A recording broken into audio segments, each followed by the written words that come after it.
welcome to the Avant, and I am one of your hosts, Jerome Allen. And I'm another host, Topher Wagner. And today we have an amazing, a marvelous, a super talented person, Knox Engler. Hey guys, thanks for having me. Thank you for being here. I actually don't know how you guys know each other. Like friend of a friend.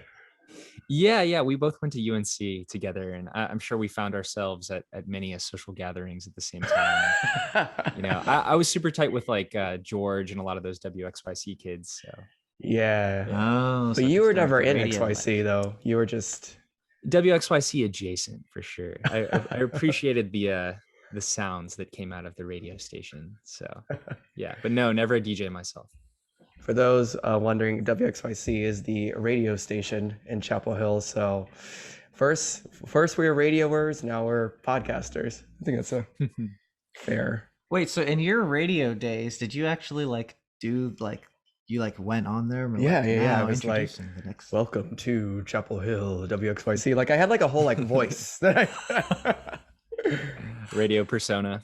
Yeah, I did a Beastie Boys Power 3 hour. Like I played all of their music. Yeah.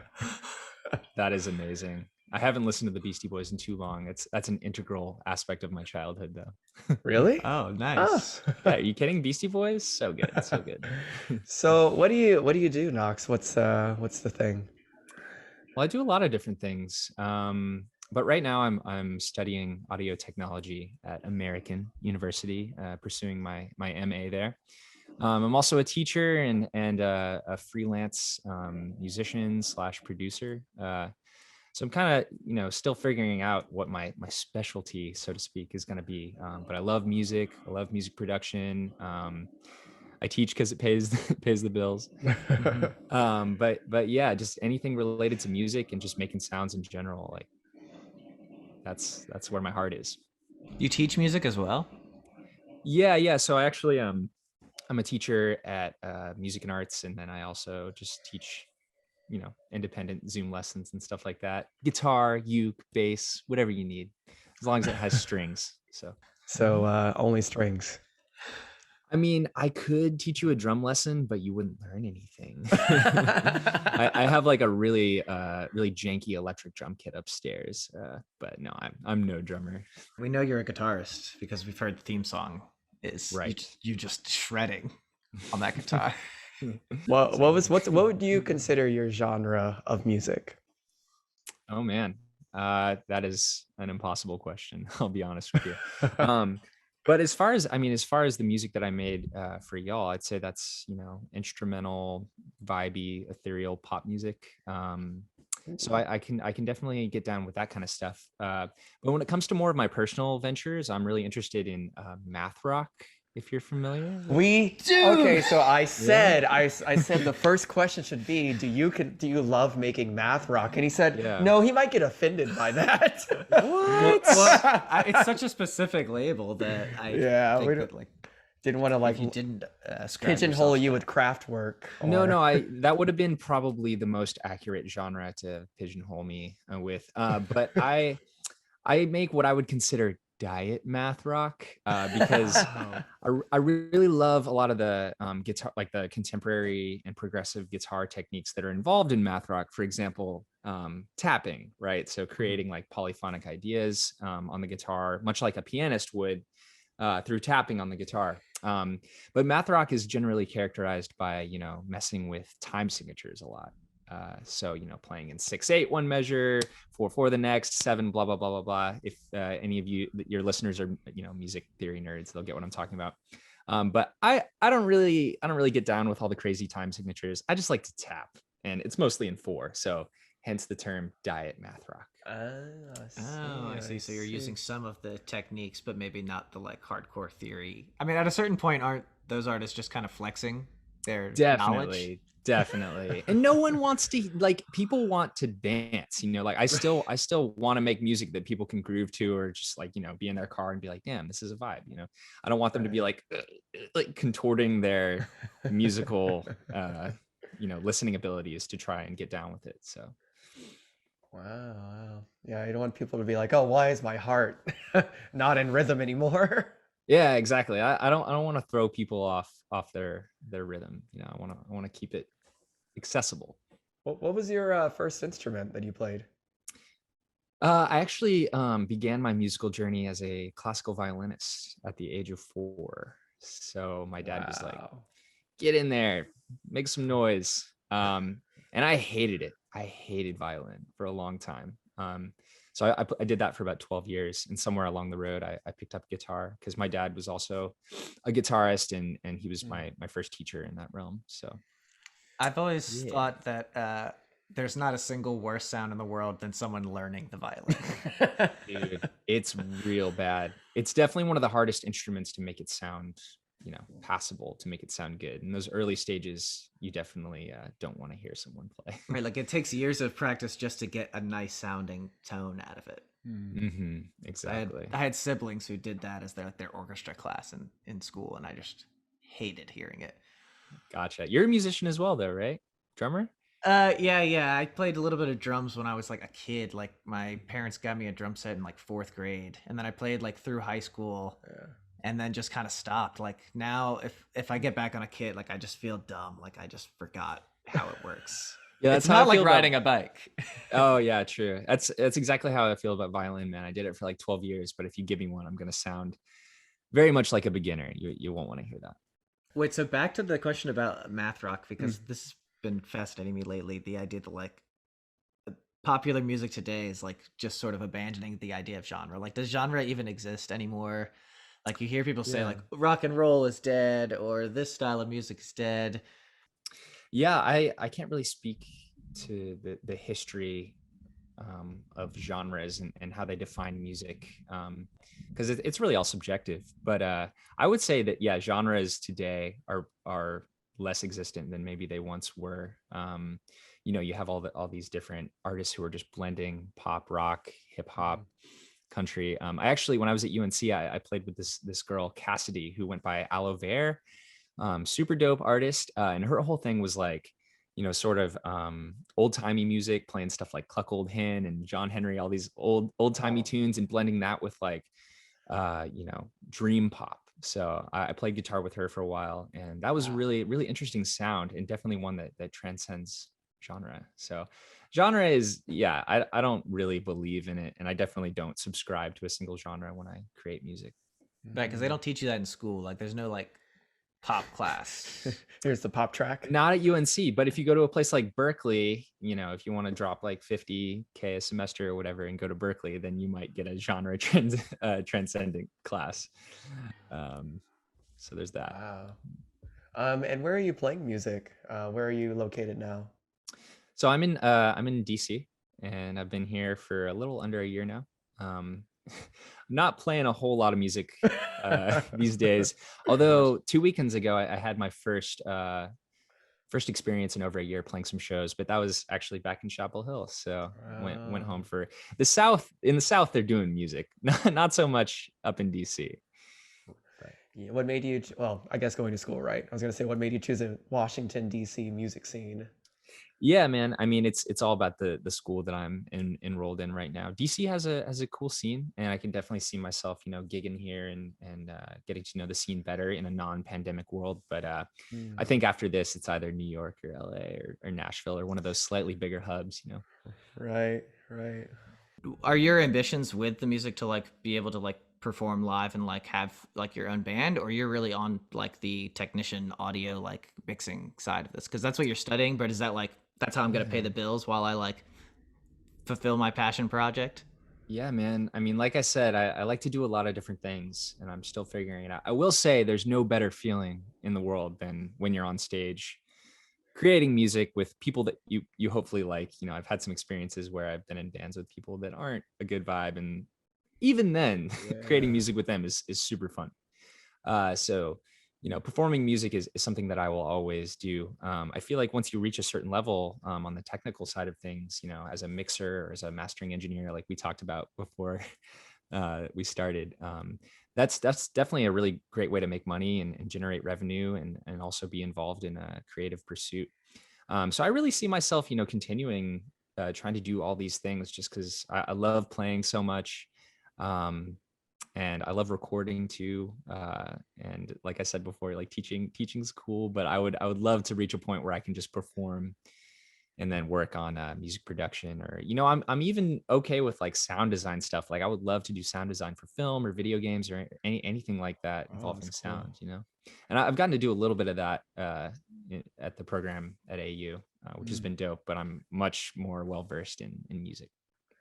So to settle the age-old debate, are you a Pro Tools or a GarageBand or an Adobe Audition if you're Yeah, so you guys are See? using Audition, right? I've never even heard Yeah. of Audition, to be honest with you. Oh. Oh, shit. That's not a good sign. Oh, no. You It gotta works update your for us. software. Yeah, that probably just speaks to my the fact that I'm still a noob compared to some other people as well. But no, I came into school being a true Logic believer. I love Logic. Originally I was on GarageBand when I was young, and then upgraded to Logic when I grew up a bit. But after spending a year in grad school, Pro Tools is really, really the truth for me, because I like to do a lot of recording of actual bands as opposed to like sample-based solo production, and Pro Tools is king for that. So I love it. It's really not user-friendly at first, but once you get in there, it's the best. Didn't even know that was an age-old debate. It is. You heard it here first. Oh, yes. It is. It is. Who are you listening to, Knox? Like, what's your playlist? So I think my favorite band right now is this smaller artist by the name of Standards. You guys ever heard of Standards before? No. They are a full-on, not Diet, but a full-on math rock duo out of LA. It's this guy Marcos Mena, who's like my biggest influence on guitar right now. He's a big-time tapper. So I love them. Probably my all-time favorite band is Chon.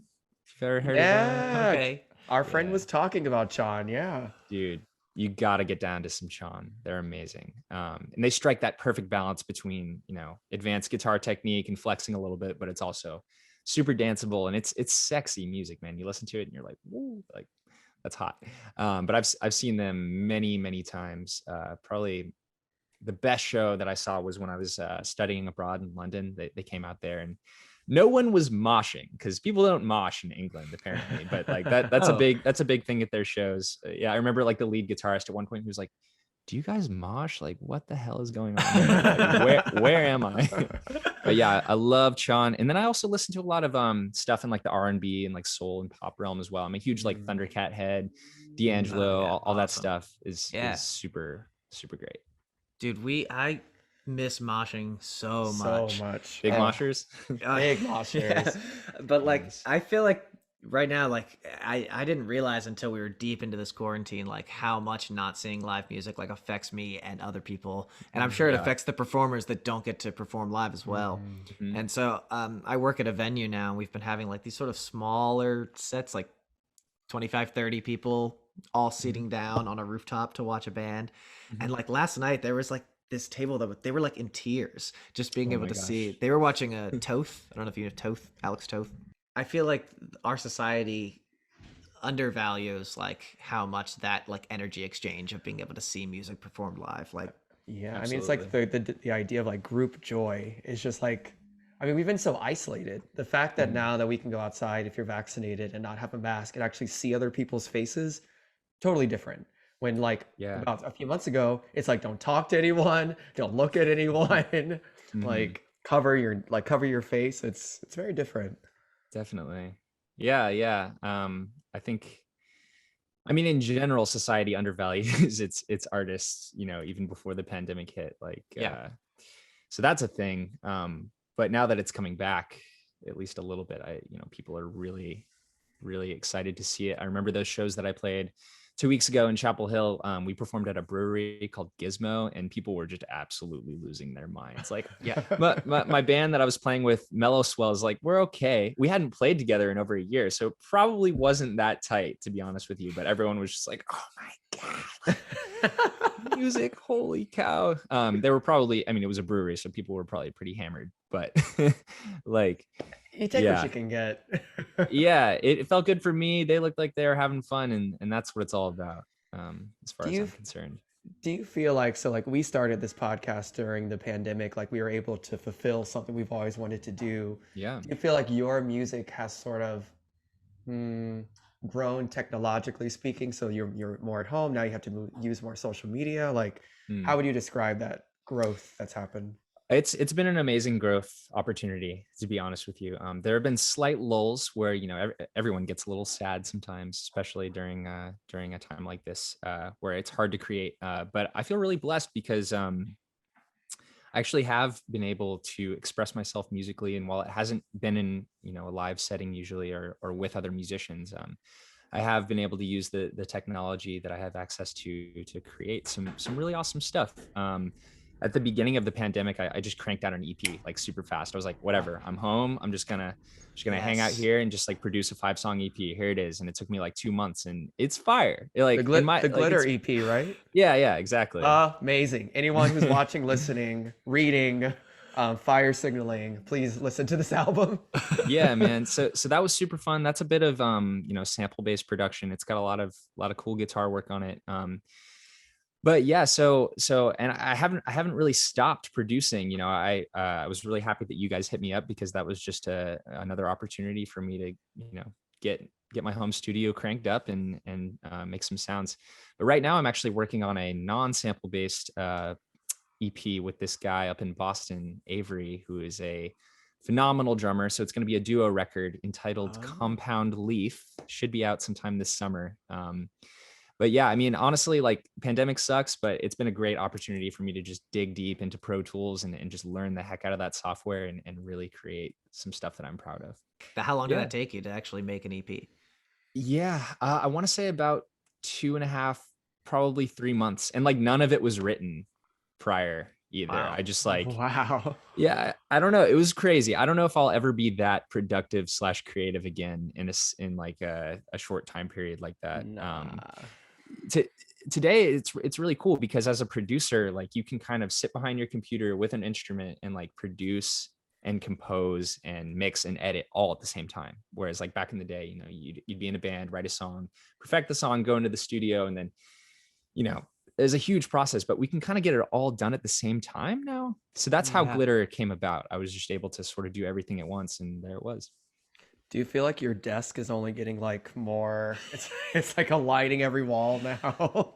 Yeah, man. My desk honestly sucks. Like, you probably can't tell, but I'm sort of like hunching right now. I'm about to get one of those really awesome producer desks though. Maybe even get an adjustable one. So, like if I could stand, desk? Yeah, if I could stand, I think it would really save me from some future sciatic pain and back problems. But see. Have you ever thought about doing like a looping? Like, do you got that set up? Yeah, man, that's actually so funny that you asked, because I just updated my Logic software, and it has this new live looping feature, and I was actually about to start a Twitch stream probably sometime this month. That was my next question. Yeah, like, all right. Get on a Twitch stream and just start jamming. Damn. Yeah. Yeah, that's definitely going to be in the cards. With school and everything, it was hard to kind of get that together and practice. Like with looping, you have to use a lot of like MIDI controller stuff, like making drum samples like on the fly. And I wasn't super good at that until recently, but I've been grinding. So be on the lookout for a Twitch stream coming in soon. Wow, it's amazing. Like, so many people can focus on like this pandemic has like robbed me of like time I could have been like growing, but it's also like you're never gonna get this chance again that forces you to adapt or find some like way to produce your music, in a way that you probably wouldn't have even thought about trying. So definitely, it's awesome that you're like taking full advantage of it. Yeah, and it's not to say that it hasn't been hard. Like I said, there have definitely been some moments there where I'm just like, I can't do this anymore, because if you're just creating and you have no outlet, and for musicians, that's playing gigs. If there's no outlet, it can kind of make you question, whether or not it's all worth it. But I think just the joy of creating is enough for me. It's kind of funny, like, a year ago, I would not really know how to use Twitch or what are the other ones, Clubhouse or anything of these nature. And now I'm like, oh yeah, I have to make an account. I have to do this. I have to add a link tree. Like, there's like the language of the internet is like, it used to be sort of foreign. Now I feel like I'm updated again, Yeah, I definitely would agree with that. And you kind of have to be fluent in that language if you want to be relevant on these different platforms. Mm. So yeah, I definitely agree with you. And this has been a great opportunity to learn that language and become proficient in that area. What is like your dream album that you would want to make? Like, what's like the pinnacle magnum opus Knox Engler exclusive? Yeah, I, I don't really know. I feel like the dream record is whatever I'm working on at any given time, you know. Mm. Like the one that I'm producing right now with that guy up in Boston, like that is the music that I fantasize about making and producing right now, you know. And 20 years from now, maybe I'll be obsessed with something else, you know. um, but as far as creation goes, like I really try to live in the moment, and my taste is ever developing, but like right now the record that I'm making is my dream record. So hopefully it turns out pretty good, because if it doesn't come across like I want to, then it'll be a nightmare. We'll just delete this um, video. yeah, yeah, no, but I think it'll be good, you know. And You make mostly instrumental music, right? yeah, I'm not much of a singer. Right. So like I guess with like most instrumental music I listen to, like it's more about like the feeling of it and like the emotion or the tone that you're like getting across. Like Mhm. do you feel like it's harder to like express like an actual message with your music without being able to like write lyrics, or do you still try to sort of have like conceptual ideas throughout your albums in Yeah, other ways, I suppose? that's an awesome question, man. I definitely have some concepts in mind. Like with Glitter, that was sort of a reactionary thing to the onset of the pandemic, right? Like all of a sudden we're indoors and you can't go out to the bar anymore. You can't go see live music. You can't do all these social things. So Glitter was very much this fantasy of me just like slapping glitter on my face and going to play a house show or something like that, you know. So Mm. that was sort of the message with that thing. But I think the main reason that I don't write much music with lyrics is because it's too literal. It's too direct. So a lot of Yeah. times, like I'll make a song that has lyrics on it, and then my girlfriend or whoever will hear it, and they'll be like, "Oh my God, is that about blah blah blah blah blah?" And I'm just like, "No, it's not about anything." Like, because Yeah. I just think that my art is supposed to be up for interpretation. So like whatever message you glean from it, that's cool. That's your interpretation. But I don't really want to tell you how to feel. And I feel like lyrics are a little bit too direct and maybe tell people how to feel a little bit too much.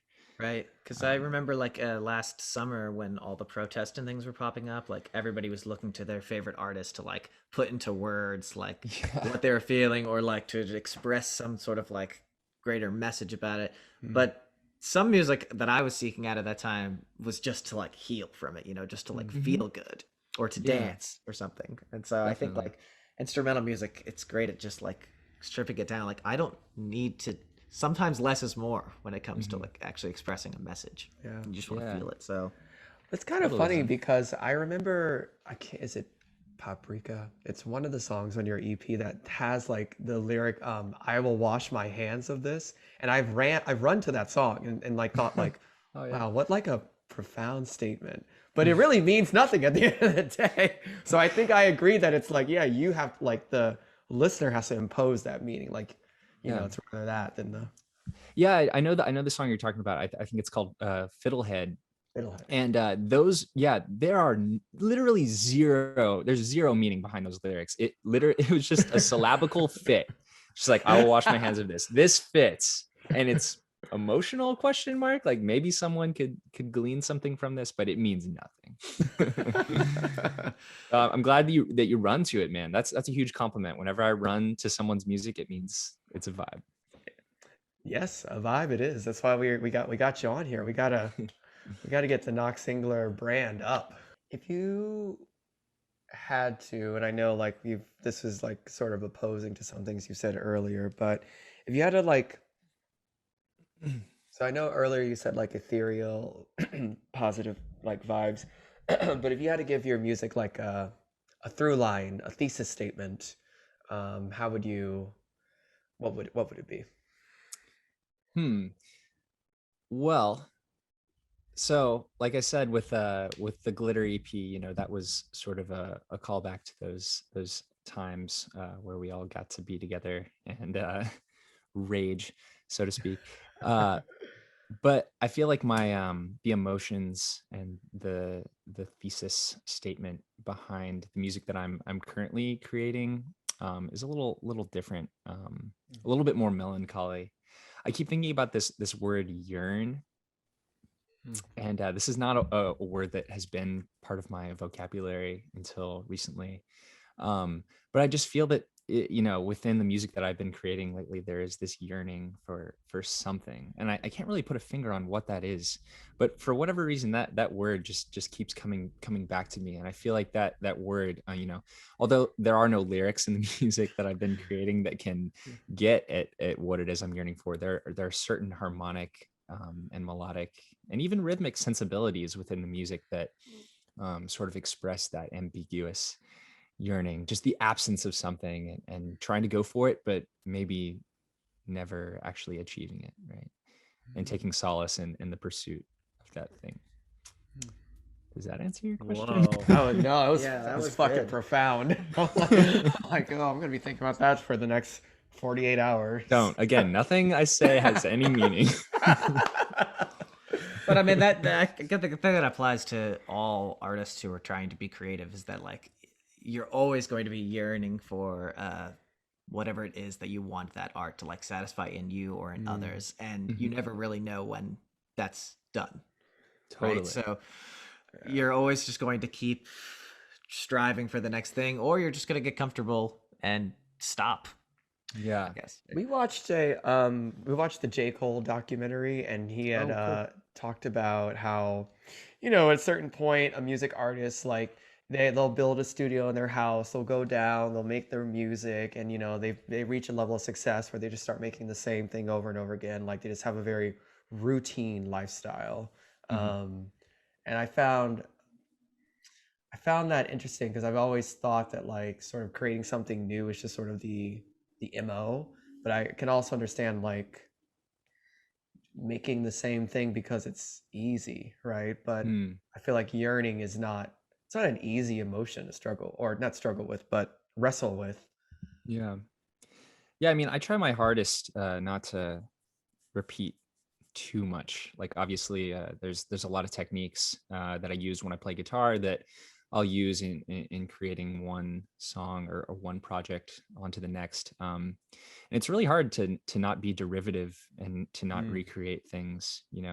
I can't remember who was saying this, some artist, but they were actually talking about how like the only way to authentically create art is to explore a medium that you like have no familiarity with. Otherwise you're going to create something derivative, right? So yeah, that's a really tough battle to overcome. So Do you go ahead, sorry. do you like, I don't know if fear is the word, but do you shy away from trying to sound like other artists? Is that what you mean by that? I guess so. Yeah. I mean, obviously I want to be different. Obviously I want to do something that hasn't been done before. But there's a certain value in simultaneously trying to pay homage. That's a huge thing in the jazz world. Like you want to learn as many tunes or as many standards as you can, so that like when it comes to the gig, someone calls the tune, you can know it. But with a lot of the music that I'm creating, yeah, a lot of it is about originality and trying to separate yourself from the pack, I guess.